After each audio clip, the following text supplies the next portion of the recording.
So now that 2023 is coming to a close, I thought it would be fun to do a little bit of retrospective and look back at the year and see what were the bags that I used the most. As you all know, at the start of the year, I had over 100 bags in my collection. I think I'm down to like a healthy number of like maybe 50 or 60.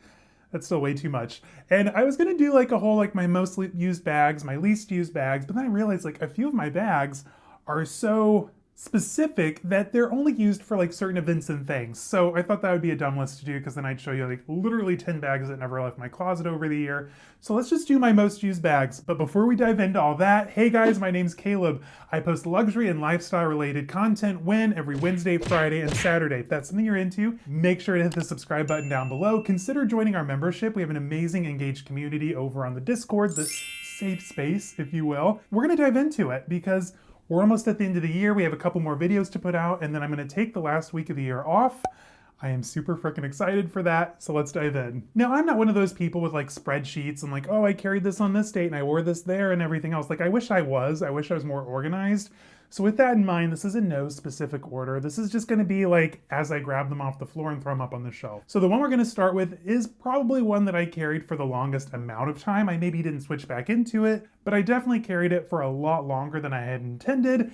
And that would be my Dooney Bourke vintage all-weather leather Essex bag in the color Bone. Now this is a vintage 90s bag, I think, maybe late 90s, but this bag, you guys, it is one of my favorites. It is gorgeous, it is beautiful, it is well made, and as you all know, I recently shared my Dooney Bourke cleaning guide, so if you're into vintage Dooney and want to learn a little bit more about it and how to care for them, check out the link down below. It is a moment, you guys. You all waited for that video. I was so happy when it finally went up. I know I said this was in no particular order, but this was probably my most used bag this year. Now, this next bag also saw a lot of use. Now, it's newer in my collection, but I think at this point, again, I've probably carried it for close to a month at this point. It would be my Hermes Vespa size PM. This is in the buffalo leather in the color Havana, and it is a gorgeous, gorgeous bag that you just kind of throw over the shoulder. It's casual. Not everyone's gonna know that it's Hermes, like those who know because the Chant d'Ancre, but most people are just gonna look at it and be like, oh, cool, he's got a brown bag on. So this I can carry under the radar. It's perfect for weekends. It's just like a nice, comfortable shoulder bag. Like it just sits on my shoulder perfectly. I can run around, do my errands, and not really have to worry about banging it into anything like my Birkin or my Kelly. So it is a carefree, beautiful bag, and I got it for such a good deal. This was my birthday present to myself, and I think I want to say I paid like 11 or 12 for it. Like it wasn't that much considering it's an Hermes, but it's a beautiful bag and I'm so happy I bought this for my collection. Now this next bag is 100% a vibe. It is full of good energy and I used this a lot more than I thought I would. Like this is kind of proven to be like a really good going to lunch bag, going to dinner bag. Weekends out, it's carefree, it's beautiful, and it's classic. It would be my Brandon Blackwood Jasmine bag. I got this in the black oil slick leather with the gold hardware, and it's kind of like filling that void of like having like a mini Kelly or a Kelly pochette with its single top handle. I've really come to love this bag. I was really disappointed because the Python version originally, I think it was like priced at like $550, which in and of itself was a steal, but it went on sale recently for like 200 something, and I am still kicking myself for missing that sale. Like, ugh. But I couldn't be happier that I have the black version because like I said, this goes with literally everything. It's perfect for winter. It's a really good bag. If you guys aren't familiar with Brandon Blackwood, go and check him out. For $250, like I am not disappointed. This bag's come in clutch. Now, speaking of Kelly vibes, this list would be remiss without my Hermès Kelly. So this bag, again, I carried a lot on the weekends, especially after I first got it late last year, again for my birthday, happy birthday me. I carried it a lot like late last winter and early spring, especially a few times over the summer, I think. And this is just like the perfect weekend bag in my opinion. What I love about it, it's nice slim profile. Like it can easily sit beside me on the train or when we're out to lunch, it can sit next to me on the booth. And I love this bag. You guys all know that blue jean is my favorite color. I recently unboxed some more Hermes blue jeans, so if you missed it, not sure how you did, but if you did, go and check it out. Link will be down below or in my Hermes playlist.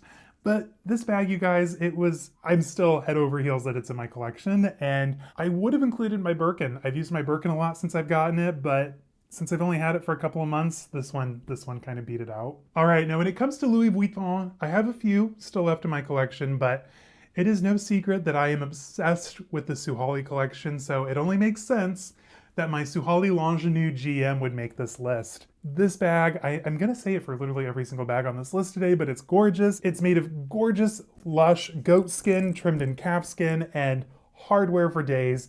It's very of that Y2K era in design, but like this is such a classic, and I love a good doctor's bag fish mouth opening, and it just checks all the boxes. Like this is one of my favorite bags. All right, now this next bag, the last bag on my list, if you will, is definitely one of my most used. It's an under the radar design, like many people probably don't remember it.